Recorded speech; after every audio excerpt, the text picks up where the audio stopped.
Hello, I'm Jonasz Rewiński and you're watching Break the Fake. They make them, we break them, and tell you everything you need to know. Residents of Kamchatka are being prepared for a unique experiment, a complete shutdown of the internet. Local authorities assure residents that there is nothing to fear, as this is merely large-scale infrastructure work. Right.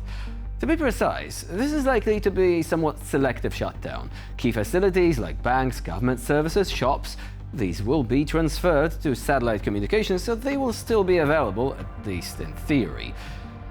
But how about the rest, you might be asking? Like your run-of-the-mill daily browsing, doom scrolling, online gaming? Well, guess you're out of luck. This is an official statement from Yulia Morozova, the representative of the Kamchatka regional authorities. Приступает к завершающему этапу этих восстановительных работ. И в связи с этим на территории всего Камчатского края будет наблюдаться заметное снижение устойчивости интернет-соединения.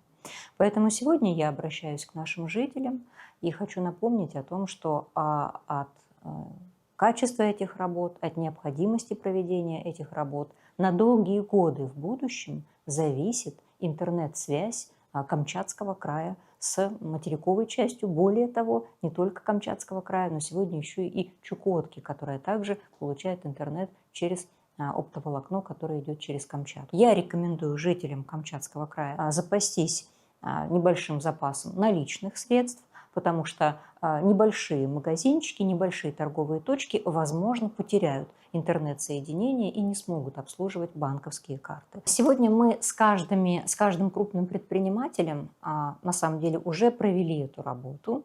И сегодня все наши усилия сосредоточены на том, чтобы крупные торговые точки не остались без интернет-соединения. Например, такая работа проведена с Шамсой. Такие же работы мы проводим и с теми предпринимателями, которые обеспечивают нас молочной продукцией. Тоже мы понимаем, да, что это специальное считывание знака товарного, честного знака. Поэтому абсолютно точно могу сказать, что жители не останутся у нас без еды, не останутся без молочной продукции, даже в том случае, если вдруг они забудут снять наличные. The irony is that Kamchatka will be the first region in Russia where connection to the global network will disappear completely. Officially, this is for technical reasons. Unofficially, it looks very much like a test run of a scenario of isolation from the global network for the whole country. A list of essential websites and applications approved by the Kremlin is already being compiled. For ordinary people, this means that during the shutdown, you will not be able to write in WhatsApp or Signal. But you will always have access to government services and the government-approved knockoff WhatsApp called Max, with FSB agents eavesdropping on you 24/7 probably. And of course, news sites with quotes from Solovyov will be there too, just in case you need another dose of Kremlin propaganda. In addition, there have been preliminary rehearsals already. In various regions of the Russian Federation, mobile internet has been repeatedly cut off, yeah, you guessed it, for security reasons. In reality, shutting down the internet is not about technology, but about control. The Kremlin fears free access to information more than any sanctions. That is why it is gradually building an information iron dome for its own citizens, blocking independent media, controlling social networks, imposing its own messengers and services. On the surface, this looks like concern for security, but in essence, it is preparation for life in a digital gulag, where the lights on the internet are turned on and off only by the Kremlin. Today, Kamchatka is a testing ground for the Kremlin's new repressive technologies. If the experiment succeeds, tomorrow the internet could be shut down in other regions and eventually throughout Russia. So, Russians are facing a future where government propaganda TV is the main source of truth. Max is the only messenger app actually pre-installed on all new mobile devices for your convenience, of course. And Google is just a mythical name that grandmothers will pass on to their grandchildren as a legend about a lost world of the past. Remember that scene from Mad Max Fury Road where our protagonists stare at the sky and remember how there used to be satellites there streaming shows? It's going to be a bit like that, except the Kremlin dystopia won't even have the cool vehicles, though the scenery is already looking a bit post-apocalyptic if you ask me, with those refineries on fire and all.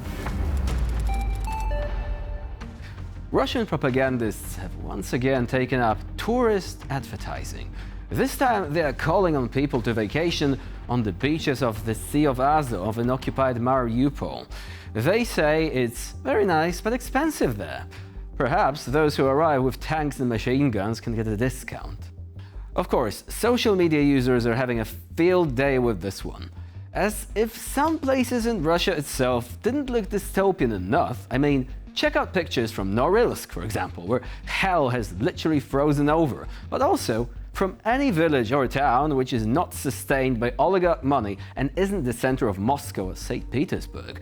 However, apparently live post-apocalyptic is the new fad. So how about vacationing on a beachfront riddled with craters, touring ruined districts while dodging the occasional landmine, drinking cocktails on the site of a very recent war crime, perhaps? The possibilities are endless, as they say. I guess slabs of broken concrete could make decent sun loungers. And while it's a bit different to, the French Riviera, at least the French won't give you the thrill of having a Ukrainian drone literally photobomb your selfie if you're taking one with some military stuff in the background. А действительно, вот посоветуйте, например, съездить куда-нибудь отдохнуть там, на Азовское море.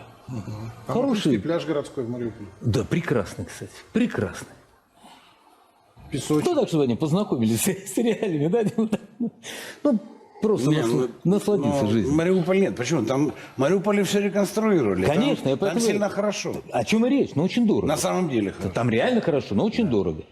Ну так, просто чтобы немножко познакомиться с реалиями российскими. Ну да, так, злой я, злой.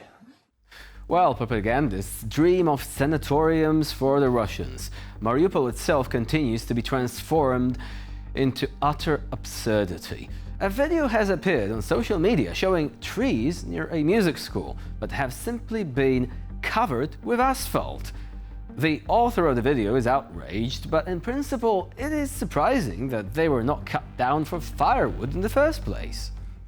Возле музучилища заасфальтировали тротуар. Все замечательно, все хорошо. Вопрос к знатокам. Это дерево заасфальтировали для того, чтобы оно умерло сразу же? И туда ниже еще 6 или 5 деревьев. Russian gardening. I bet Alan Titchmarsh would burst a blood vessel if he ever saw this. But from the perspective of Putin's Russia, it's actually logical in a way. For the occupiers, green spaces are unnecessary competition. After all, what is a tree? Shade, life, oxygen. And the Russian construction school specializes in only two things: destruction and paving over everything that lives. Not to mention ecocide, much of Ukraine is now a bombed-out wasteland, and the habitat loss is threatening many species. Russia does green transition like none other, you see. It transitions from the green, not into it. Behind the beautiful words about rebirth and holiday resorts lies the truth.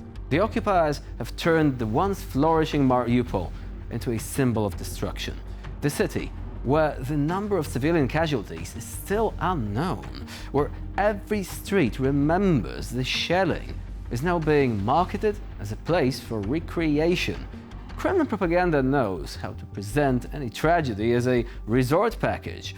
They cover trees with asphalt, and with them, the memory of the real Mariupol. And if today they are shooting commercials about expensive but beautiful beaches, tomorrow they can just as easily shoot tourist guides on the ruins of other Ukrainian cities.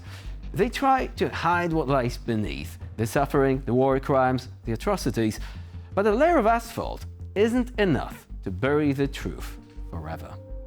And with this, we conclude this edition of Break the Fake. Please stay with us here on TVP World for more latest news, updates, and commentary.